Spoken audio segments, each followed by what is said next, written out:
त्योहार का सीजन चल रहा है और ऐसे समय में रेलवे की जो टिकट बुकिंग है वो आने वाले अगले 1 महीने के लिए पूरा बुक हो चुका है।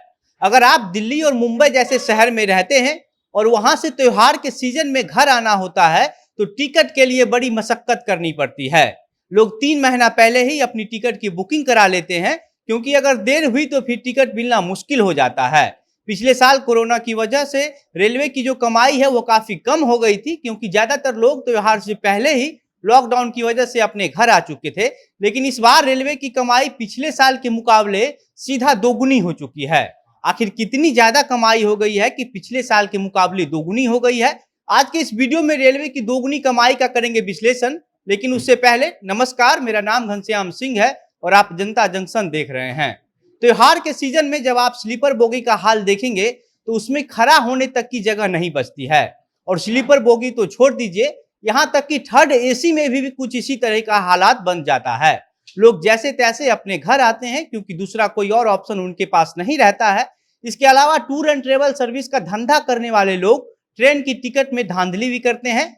पहले से ही ए कुमार, बी कुमार और सी कुमार के नाम से टिकट बुकिंग करके रखते हैं और जब कोई ग्राहक टिकट खरीदने आता है तो उसके नाम का पहला अक्षर से मैच कराकर उसको टिकट दे देते हैं और उससे मनमानी पैसा वसूलते हैं। लोग पैसा देते भी हैं क्योंकि उनको त्योहार में घर जाना होता है।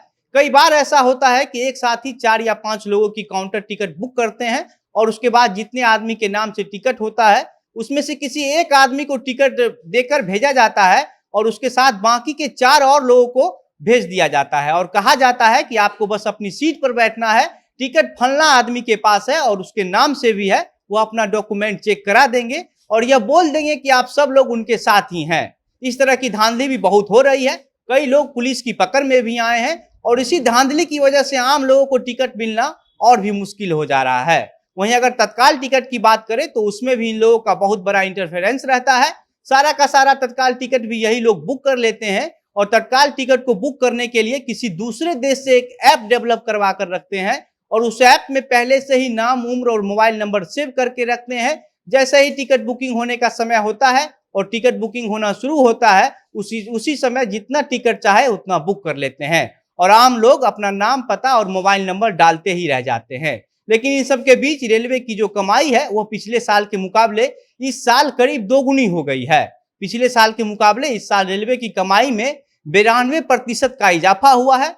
पिछले साल 1 अप्रैल से लेकर 8 अक्टूबर तक में रेलवे की कमाई 17,394 करोड़ रुपए थी, जबकि इस साल 1 अप्रैल से 8 अक्टूबर तक की कमाई 33,476 करोड़ रुपए है। यानी कि पिछले 7 महीने में रेलवे ने 33,476 करोड़ रुपए कमाए, जो पिछले साल के मुकाबले 92% ज्यादा है। वहीं अगर यात्रा करने वाले लोगों की संख्या की बात करें तो इस संख्या में भी काफी इजाफा हुआ है।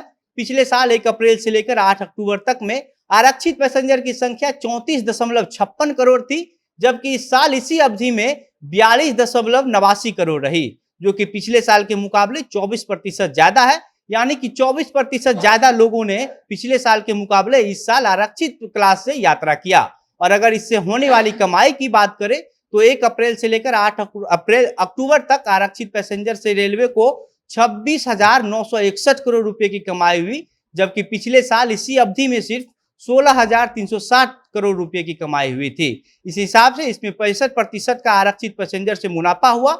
इसके बाद अगर अनारक्षित क्लास में यात्रा करने वाले पैसेंजर की बात करें तो 1 अप्रैल से लेकर 8 अक्टूबर तक इस साल कुल 268.56 करोड़ लोगों ने यात्रा किया, जबकि पिछले साल इस अवधि में सिर्फ 90.57 करोड़ लोगों ने ही यात्रा किया था। इस हिसाब से पिछले साल के मुकाबले इस साल के 7 महीने में यात्रा करने वाले लोगों की संख्या 197% की इजाफा हुई है। और अगर इससे होने वाले कमाई की बात करें तो इस साल की कमाई 6515 करोड़ रुपया रही, जबकि पिछले साल इस अवधि में 1086 करोड़ रुपये का था। इस हिसाब से अनारक्षित क्लास में रेलवे का कमाई पिछले साल के मुकाबले 500% से भी ज्यादा बढ़ गया है। और यह आंकड़ा सिर्फ 1 अप्रैल से लेकर 8 अक्टूबर तक की है। बाकी त्योहार के सीजन का जो आंकड़ा है वह तो अगले 6 महीने के बाद आएगा। इस बात से आप यह अंदाजा लगा सकते हैं कि रेलवे का जो अगला रिपोर्ट आएगा उसमें रेलवे की कमाई में कितनी ज्यादा इजाफा होगी। बाकी आप रेलवे की कमाई में हुई बढ़ोतरी को लेकर क्या सोचते हैं?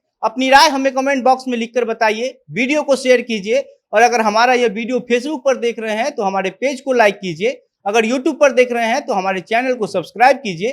कैमरे के पीछे विशाल खड़े हैं और मैं घनश्याम सिंह।